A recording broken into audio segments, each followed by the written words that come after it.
Well, the Eagles could be gearing up for one final offseason move that could focus on helping out Jordan Davis. Plus, hear why Quinyon Mitchell has a long ways to go according to defensive coordinator Vic Fangio, but the young corner's first impression has me more excited than ever. And the Eagles' schedule dropped yesterday, but there are some new nuggets that really tilt the season in favor for Philadelphia. I'm Thomas Mott. This is the Thomas Mott Show.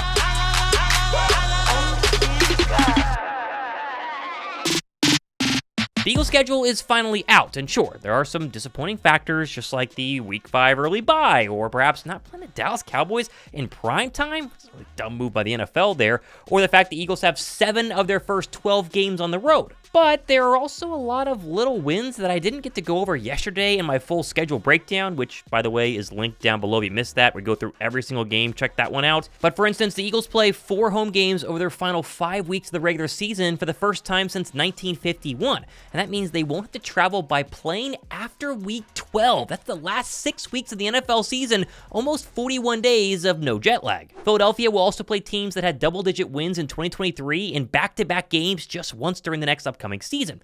That'll start week 12 when the Eagles travel to take on the LA Rams before hitting the road to face the Baltimore Ravens in week 13. They also only play a few of those premier quarterbacks, or I guess what I would consider premier quarterbacks in the National Football League. For instance, of the 12 quarterbacks the Birds will face, 4 are, again, in my opinion at least, premier: Burrow, Lawrence, Stafford, and Lamar Jackson. 6 are kind of the mid-tier, good, not necessarily great just yet, including Love, Cousins, Carr, Mayfield, Watson, and Prescott. The rest of the lot includes Daniel Jones and Jaden Daniels twice, Russell Wilson, and the Carolina Panthers' Bryce Young. Overall, it looks like a 12-win season. Now, again, it's very, very early. We don't know if the Panthers are going to be terrible or worse this year, or maybe they're a closet good team, or how good are the Bengals, or how good are the Cowboys. We don't know how anybody is going to go ahead and pan out this year, at least as of right now, filming this in the middle of May. But just looking at the schedule, knowing how good the Eagles roster is, I find it hard to believe they'll win anything short of 11, but 12 feels like my prediction right now.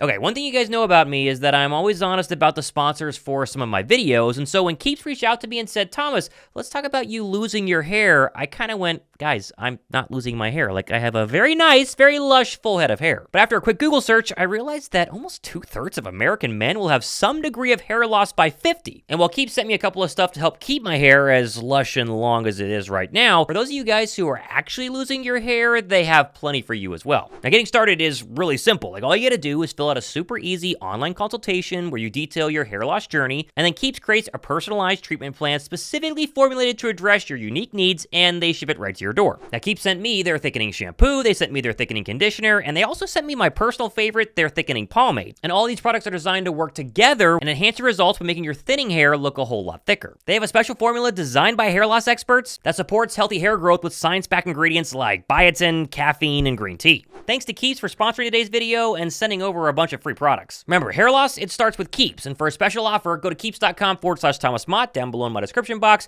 That's KEEPS.com/Thomas Mott today. Now, Philadelphia signed 2 more of their 2024 draft class the other day, with Dylan McMahon inking his contract here, and of course, fan favorite Jeremiah Trotter putting pen to paper to officially become part of the Philadelphia Eagles. This leaves Cooper DeJean and Quinyon Mitchell as the only 2 remaining picks yet to sign their contracts, but I wouldn't necessarily worry about that. They will get their deals done. Plus, both teams have been in the facility, they've been on the field practicing, and so while they don't have a contract yet, it's not hindering their growth or development early on in their young DB careers. Speaking of development, though, I found Vic Fangio's answer while I was on my honeymoon the other day, asking about how quickly Quinyon Mitchell could get up to speed, very, very interesting.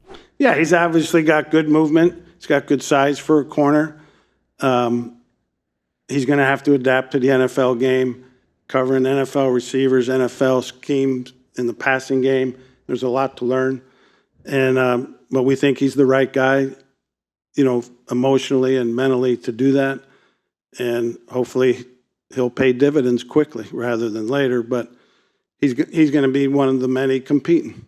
Now, clearly, Vic loves Quinyon Mitchell. He was a big part of bringing in Quinyon Mitchell with their first-round draft pick, but he does make a very good point. It's a very big difference from playing at the University of Toledo against the Toledo opponent wide receivers to playing in National Football League, best in the entire world NFL receivers, and it might not be a physical issue, but a mental issue right now for Mitchell to get up to speed. Thankfully, though, it sounds like we got another one of those Devontae Smith-type characters in Quinyon Mitchell, and by that, I mean he's focused on the grind, focused on getting better, and not going out and partying like young NFL draft picks tend to really want to do. Mitchell explained all of that in a pretty good interview on WIP just yesterday.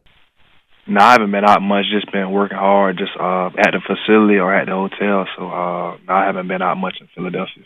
I mean, a lot. I mean, whatever they ask me to do, like I'm willing to do it.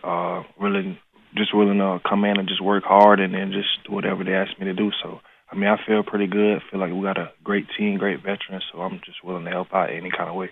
I'll just say the grind, just grinding with my teammates over these past couple of days, man, back with the veterans. We just been grinding and connecting and building those bonds so we can go win that Super Bowl. So I'll just say the grind. I really think the Birds are going to have an incredibly hard time keeping this guy off of the football field once training camp rolls around. Like James Bradberry, keep an eye out because this guy is coming for your job, and I really think he's going to be a starting cornerback sooner rather than later. Now, speaking of rookies, we have a new winner of my 50,000 subscriber jersey giveaway, and that is Justin Perry Reed 6359. Justin, congratulations. Email me a screenshot of you logged into your YouTube account, and of course, what size jersey you want, whose jersey you want, what color you want, to my email down below in my description box, and I'll get that jersey sent out to you. Do it to me today, that way I can get it to you, or else if we wait a couple of days, I'll pick a new winner. And if you didn't win, we have a pretty cool giveaway coming up in the next week and a half, so subscribe and stay tuned for that. Now, despite Howie Roseman putting together perhaps the offseason of his entire life, Bleacher Report thinks the Eagles shouldn't be done with the moves, adding that the next two realistic targets for the Birds should be safety Jamal Adams and defensive lineman Calais Campbell. Now, Adams is a very easy out for me. I mean, he's going into his 8th year as a safety and hasn't played 16 games since 2018. I was still in college. Plus, a sideline outburst just doesn't seem like something this really tight locker room needs. Plus, you have a lot of young people needing his reps overall.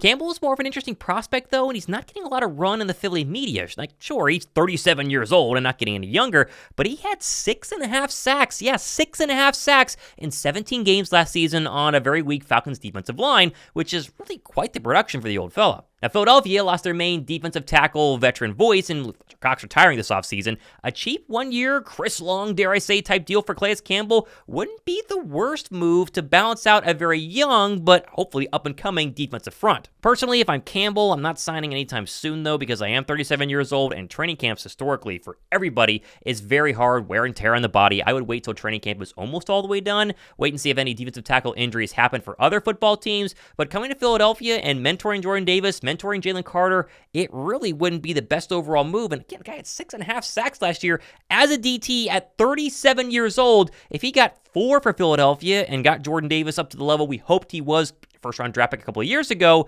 for cheap $3-4 million a year, you could think of a lot worse moves the Eagles could make. We have plenty more stuff happening the next couple of days and weeks. Back in the studio, back home for my honeymoon, and ready to rock for the entire rest of the Eagles offseason.